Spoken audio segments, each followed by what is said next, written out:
네, 여러분 반갑습니다. 서양사 첫 번째 그리스와 알렉산드로스 읽어드리도록 하겠습니다. 저는 박세훈입니다. 어, 일단 서양사가 드디어 시작됐습니다. 세계사에서 명실상부 가장 비중이 큰 그런 부분이 되겠습니다. 자, 그 서양사의 그 문명 토대가 마련되는 시기 그리스와 알렉산드로스까지 읽어드리도록 하겠습니다. 자, 출발은 에게 문명으로부터 해보도록 하겠습니다.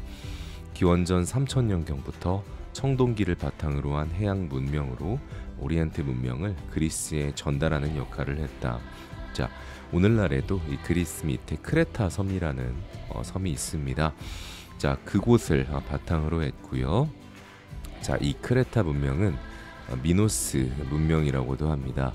기원전 2000년경 에게해의 크레타 섬에서 발달했고 유명한 유적으로는 크노소스 궁전이 있습니다. 프레스코화가 매우 유명하죠.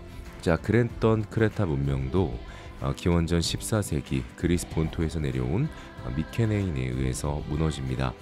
그럼 그 미케네 문명은 무엇일까? 굉장히 상무적인 기풍을 가지고 있었고 트로이 전쟁 때도 언급이 됩니다. 자, 그런데 이들도 기원전 12세기 철기를 사용한 도리스인의 침공으로 무너졌다고 합니다. 그리고 그 이후에는 수세기 동안 도시가 파괴되고 기록이 마땅치가 않다. 일명 암흑시대라고도 부른다고 합니다. 자, 그리고 이제 본격적으로 이제 그리스 세계의 성립과 발전에 대해서 이야기를 해볼 텐데 첫 번째로 우리가 이제 그리스에 대해서 언급할 때 일명 폴리스라는 이야기를 하죠. 일단 이 폴리스라는 것은 그들의 이제 정치 단위를 표현을 하는데 수많은 그 도시 국가들을 좀 가리키죠. 일단 지리적 배경을 봤더니 이 그리스 지역이 굉장히 산지가 많고 평야가 적어서 통일국가 수립이 어려운 형태입니다. 자, 그러다 보니까 이 촌락들이 연합을 해서 자급자족 그리고 자치를 바탕으로 도시 중심의 이 폴리스가 형성이 된 것입니다. 자, 기원전 8세기경 해안에서 가까운 평야지대 도시국가들이 형성이 됐는데 전반적으로 보이는 이 구조상의 특징은 무엇이 있느냐? 아로 시작하는 두 개가 있다. 첫 번째, 신전으로서 아크로폴리스가 위에 위치하고 있습니다. 더불어 광장의 역할을 하고 집회 그리고 상거래 장소였던 아고라가 역시 존재합니다. 수많은 폴리스들이 있지만 이들은 서로 동족 의식을 가지고 있었습니다. 자, 그들을 스스로 헬레네스라고 부르면서 그리스인으로서의 같은 동족 의식을 가지고 있었고요. 동일한 언어를 사용했으며 자, 축제로서 올림피아 제전을 개최하였습니다. 자, 그러면 이 폴리스에 대해서 언급이 됐는데 가장 대표적인 폴리스는 어디였을까요? 우리는 두 개의 폴리스를 언급합니다. 첫 번째가 아테네, 두 번째가 스파르타가 되는 거죠. 자, 출제는 결국 이 아테네에서 인물 중심으로, 그다음 스파르타는 그 나라의 특징을 중심으로 출제가 되는데요. 자, 아테네 같은 경우는 초반 부유한 귀족들이 정치적 실권을 행사하는 이제 귀족정 체제였습니다. 자, 그런데 점차 평민들이 성장을 하면서 자, 이들이 정치적 권리를 요구하는데요. 자, 이들이 어떻게 성장을 하게 됐을까? 자, 첫 번째로는 상공업이 발달하면서 부유해진 평민이 등장합니다. 자, 그리고 그 평민들이 스스로 스스로 무장을 해서 중장 보병으로서 군대의 주력이 되고 이들이 전쟁에서 역할을 하게 되는 것이죠. 자, 전쟁에서 이렇게 본인들의 역할을 했기 때문에 그에 따라 권리를 요구를 하면서 기존 귀족들과 대립을 하게 됩니다. 자, 그런 상황 속에서 자, 아테네의 민주정 발전을 이끌었던 이 지도자들이 연달아서 언급이 되는데요. 자, 바로 솔론이 나타납니다. 자, 기원전 6세기 초 조정자라는 별칭의 이 솔론은 어땠을까? 자, 그는 아래로부터 올라오는 요구에 대해서 일단 참여를 일부 시키게 됩니다. 자, 그럼 일부 시킬 때 그 기준은 무엇이었을까? 바로 재산이었습니다. 그래서 재산 정도에 따라서 시민을 4등급으로 구분을 했고요.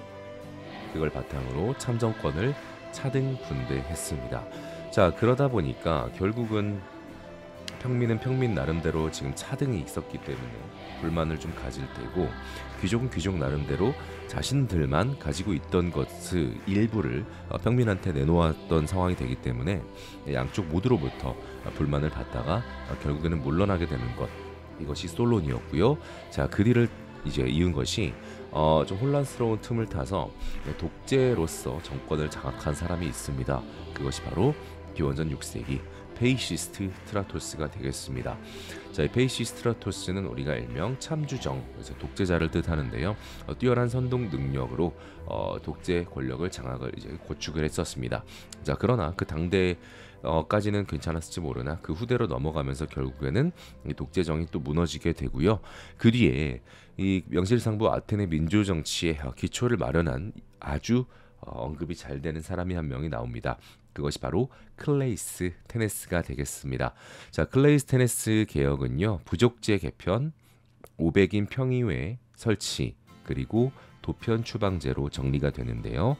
자, 일단 이 부족제 같은 경우는 기존의 혈연 중심의 그런 부족제에서 이거를 다시 재편을 합니다.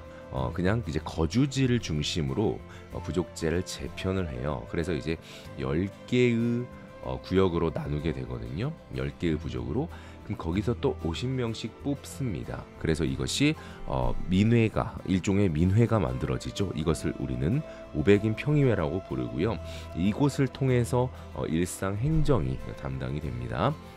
자, 그러면서 도자기 파편에 이 참주, 즉 독재자가 될 가능성이 있는 사람의 이름을 적어서 일정 표 이상을 얻은 사람을 10년간 국외로 추방합니다. 이것이 바로 도편 추방제가 되는 것이죠. 자, 이제 그러다가 페르시아 전쟁을 겪게 됩니다. 페르시아 전쟁을 겪게 되는데 기원전 5세기에 있었죠. 자, 이때 이제 아케메네스조 페르시아와 싸운 건데, 이때 이제 아테네가 주축이 돼서 이제 그리스 세계가 이긴단 말이야. 자, 그러면서 이 델로스 동맹이라는 것이 형성이 돼요. 그리고 여기서 이제 자금도 모으게 되는데 거기에 리더가 바로 이 아테네가 됩니다. 자, 그러면서 아테네가 델로스 동맹의 맹주로서 막대한 영향력 그리고 자금력을 가지게 되죠. 자, 그것을 바탕으로 아테네 민주 정치가 말 그대로 황금기를 맞이하게 됩니다. 자, 그걸 이끌었던 지도자가 바로 페리클레스가 되는 거죠. 자, 그래서 아테네에서는 지금 4명의 지도자가 등장했습니다. 솔론, 그리고 페이시스 트라토스, 그리고 클레이스테네스, 마지막으로 페리클레스가 언급이 됩니다. 자, 기원전 5세기에 활약했던 페리클레스는요, 일단 민회의 권한을 강화시킵니다. 그러면서 실질적인 입법권을 이제 민회가 행사할 수 있도록 하고요. 추첨제와 수당제라는 걸 실시를 하면서 민회에 참여할 수 있는 폭을, 이제 정치에 사람들이 참여할 수 있는 폭을 넓히게 되는데, 모든 어떤 직책을 추첨으로 한다면 사실은 이것 또한 여러 부작용이 있겠죠. 자, 그러다 보니까 장군과 같은 특수직을 제외하고는 이제 관직이나 배심원은 추첨으로 임명했다. 자, 그 다음에 공무수당을 지급하면서 더 많은 사람들이 정치에 참여할 수 있도록 했습니다.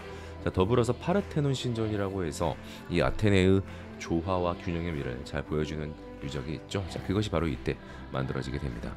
자, 더불어서 이 민주정치가 완성되었다라고는 하지만 오늘날의 개념으로 보기에는 무리가 있죠. 여성이나 거류 외국인, 노예에게는 참정권이 부여되지 않았습니다. 자, 다음으로는 아테네에 대항하는 대표적인 폴리스 스파르타 이야기입니다. 스파르타는 특정 지도자나 사람이 나오는 것이 아니라 이 나라의 특징 자체가 출제 요소가 되는데요. 자, 일단 성립 자체는 소수의 도리스인이 원래 있던 원주민들을 정복하고 만들어진 폴리스가 바로 이 스파르타가 되겠습니다. 자, 소수가 다수의 피지배민족을 다스리다 보니까 굉장히 좀 강력한 군사적인 통치 체제의 모습을 보였습니다.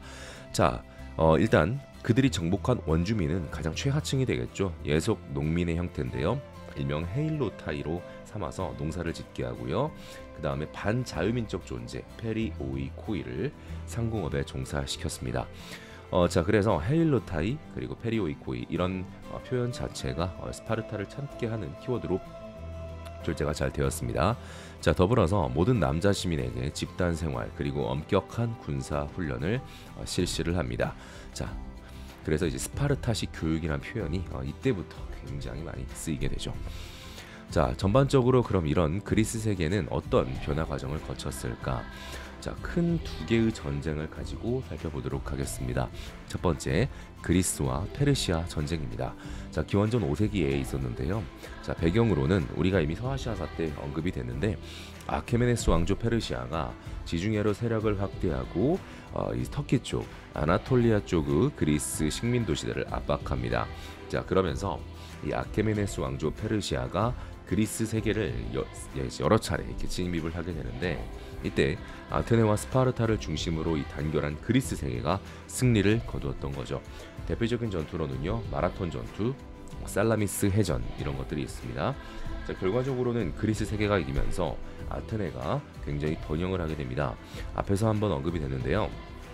전쟁이 끝난 뒤에 이 델로스 섬이라는 곳에 공동 금고를 조성을 하게 됩니다. 전쟁을 대비하고자 했던 것이죠. 그런데 그 자금 자체를 아테네가 사용을 하게 되면서 이제 굉장히 강력한 자금력을 보유하고 강한 해상 제국으로 발전하는 겁니다. 딱 그 흐름 속에서 페리클레스라는 이제 지도자가 나와서 민주 정치를 꽃피우게 했던 거죠. 자, 그 이후에 아테네 세력이 이렇게 점점 커지자 이 델로스 동맹에 대항하는 세력이 형성이 됩니다. 그것이 바로 스파르타를 중심으로 했던 펠로폰네소스 동맹이 되겠습니다. 자, 그래서 결국엔 그 두 세력의 전쟁이 벌어지는데요. 이것이 바로 펠로폰네소스 전쟁이다. 그래서 기원전 5세기에 이런 일들이 벌어졌습니다. 자, 결과적으로는요. 아테네가 졌습니다. 펠로폰네소스 동맹이 이기고 스파르타가 패권을 장악하게 된 건데, 자 문제는 이 전쟁 이후에 그리스 세계가 동반 쇠퇴를 하게 됩니다. 스파르타가 언제까지나 이렇게 강력한 리더십을 발휘하지 못했고 또 뭐 테베라는 또 다른 폴리스가 대두가 되기도 했다가 전반적으로는 그리스 세계가 내분을 겪었고 결국엔 좀 더 위에 있던 북방에서 내려온 마케도니아에 의해서 그리스 세계가 정복이 됩니다. 자 이때 마케도니아의 군주가 필리포스 2세라는 사람인데 자 이때가 기원전 4세기였고요. 자 이 필리포스 2세의 아들이 굉장히 걸출한 인물이 나온다는 거죠. 그것이 바로 알렉산드로스가 되겠습니다. 자 그리스가 일단은 정치적인 내용은 끝났고요. 이제 문화가 굉장히 또 서양 문명의 모태가 되죠. 어떤 특징들이 있었는지 읽어드립니다. 자 기본적인 특징 합리적이고 인간 중심적인 특징을 가지고 있다. 그래서 이 서양 문명이 중세를 거치고 나중에 이제 근세로 나아갈 때 비로소 이제 르네상스라는 걸 거치게 되죠. 그 르네상스가 뭡니까?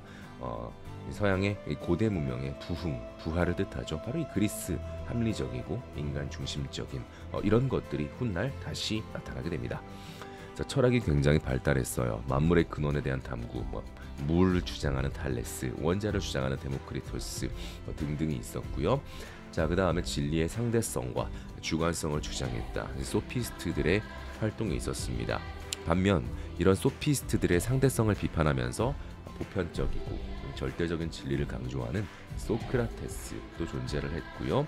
이상국가를 주장했던 플라톤 그리고 여러 분야의 학문을 체계적으로 정리하면서 서양 학문의 기초를 정립시킨 알렉산드로스의 스승이기도 했던 그 인물 바로 아리스토텔레스도 활동했습니다. 그리고 문학 분야에서 입으로 전해내려오던 트로이 전쟁 이야기를 최초로 이렇게 기록을 했던 호메로스, 일리아스와 오디세이아가 아주 유명하죠. 자, 역사 분야에서도 기록이 있었습니다. 그리스 페르시아 전쟁을 서술한 헤로도토스의 역사, 그리고 펠로폰네소스 전쟁을 서술했던 투키디데스의 역사가 있습니다. 그리스 연극이 굉장히 유명하죠. 소포클레스, 아이스클로스, 에우리피데스 등의 작가들이 존재했습니다. 미술 분야에서는요. 조화와 균형의 이상적인 미를 추구했고 대표적인 건물이 파르테논 신전이 되겠습니다. 자, 이제 그 그리스 세계를 정복했던 알렉산드로스 제국까지 읽어드리도록 할게요. 자, 성립은 그렇게 되었습니다. 알렉산드로스의 동방 원정으로 대제국이 되는 건데, 자, 그 직전에는 이제 아빠 필리포스 2세의 그리스 세계 정복이 있었고요. 자, 기원전 4세기 이 알렉산드로스는 어떻게 합니까? 아케메네스 왕조 페르시아를 정복하죠. 더불어서 이집트 정복했고요. 인도 지역, 인더스강 유역까지 진출을 하게 됩니다. 자, 그러면서 특히 이 아케메네스 왕조 페르시아를 정복할 때 대표적인 전투가 하나 있어요. 바로 기원전 333 이소스 전투가 자료에서 언급이 된 적이 있었고요. 더불어서 인더스강 유역까지 진출했다고 했죠. 자, 바로 이 알렉산드로스의 원정이 인도 지역까지 가게 되면서 당시 인도의 최초의 통일 왕조를 수립되는데 자극을 주게 됩니다. 그것이 바로 마우리아 왕조가 되겠네요. 자, 그럼 이 알렉산드로스 제국은 어떨까요? 이제 기본적으로 서방 바탕인데 지금 아케메네스 왕조 페르시아, 즉 페르시아 지역까지도 정복을 했단 말이야. 굉장히 큰 제국이 되었는데요. 어떻게 해야 될까요? 바로 융합을 잘 해야만 나라가 잘 지속될 수 있을 텐데, 자, 그런 융합 정책을 적극적으로 실시합니다. 페르시아의 통치 체제를 수용하고요. 피정복민의 문화를 존중하며 이 그리스인들을 적극적으로 이주시키고 그리스인과 페르시아인의 결혼을 장려합니다. 자, 그러면서 이 페르시아의 어떤 신적인 그 군주의 신적인 모습 이런 것들을 받아들이면서 동방에 전제 군주제를 도입을 했고요. 자신이 정복한 지역에 알렉산드리아를 또 건설을 하게 됩니다. 자, 이랬던 알렉산드로스 제국도 그 알렉산드로스가 사망한 이후에 결국 분열됩니다. 마케도니아, 시리아 그리고 이집트 지역 등으로 분열이 되는데, 이 지역이 다시 통일된다라고 한다면 그것은 바로 로마 때 가서야 통일이 됩니다. 자, 그러면 이 알렉산드로스 제국의 문화는 어떤 내용이 있었을까? 자, 이 시기 문화를 우리가 대표하는 표현, 아주 많이 들어본 표현이 될 텐데요. 헬레니즘 문화라고 합니다. 자, 이 헬레니즘 문화는 기본적으로 그리스 문화와 그리고 오리엔트 문화가 융합된 특징을 가지고 있는데요. 굉장히 개방적이면서도 세계 시민주의적인 특징을 가지고 있습니다. 워낙 넓으면서도 다민족이 이렇게 융합이 되기 때문에 이런 특징들이 나타나겠죠. 자, 그 다음에 굉장히 이제 어떤 그동안의 어떤 다사다난했던 전쟁이나 폴리스 간의 배타적인 그런 경쟁이나 이런 것들이 없었기 때문에 이제 개인들의 어떤 행복 이런 것들을 비로소 추구하는 모습들이 나타나는 거죠. 자, 그러면서 진짜 행복이란 무엇일까? 이런 것들에 대해서 고민하는 거죠. 그게 뭘까요? 바로 철학인데, 철학이 나타납니다. 스토아 학파, 에피쿠로스 학파 이런 학파들이 나타나게 되고요. 자연과학이 굉장히 발전했던 시기가 바로 또 이 헬레니즘 문화가 됩니다. 우리가 한 번쯤은 들어볼 유클리드 그리고 에우클레이데스라고도 하는데요. 자, 기하학의 발전이 있었고, 유레카 맞죠? 부력의 원리의 아르키메데스, 태양 중심선의 아리스타르코스, 지구의 자우선을 측정했다는 에라토스테네스, 그리고 뇌와 신경계통에 대한 해부학적 지식을, 그래서 인체 해부에 대한 이런 시작을 의미하기도 하죠. 헤로필로스 등등 굉장히 많은 자연과학의 발달이 있었고요. 자, 예술 분야에서도 굉장히 유명한 이 조각들이 있는데요. 우리가 루브르, 프랑스의 루브르 박물관 가면 볼 수 있는 거 두 개가 다 이때 있습니다. 자, 밀로스 섬의 비너스, 일명 밀로의 비너스하고요. 그 다음에 승리의 여신, 니케상 이런 것들도 다 이제 루브르에서 볼 수 있는데, 요게 이제 헬레니즘 3대 조각 중에 하나고요. 나머지 하나는 그 이탈리아 그 바티칸, 이탈리아 이제 가시면 또 더불어서 들릴 수 있는 바티칸 시국이 있죠. 거기 바티칸 박물관에 가면 볼 수 있는 라오콘 군상이 또 유명하죠. 자, 이런 헬레니즘 문화는 동서교통로의 발전과 함께 북인도까지 전파가 됩니다. 자, 그래서 헬레니즘 문화와 인도 고유 문화가 융합되면서 간다라 미술 양식이 성립이 되죠. 자, 이렇게 해서 우리가 오늘 그리스 그리고 그리스에서는 아테네와 스파르타라는 폴리스를 중심으로 했고요. 그다음 문화, 더불어서 이제 알렉산드로스 제국의 기본적인 특징과 헬레니즘 문화까지 읽어드렸습니다. 자, 이제 다음 파트부터는요. 우리가 이제 로마라는 또 거대한 그리고 반드시 출제가 되는 이런 내용으로 다뤄보도록 할게요. 자, 이번 클립 여기서 마무리하도록 하겠습니다. 감사합니다.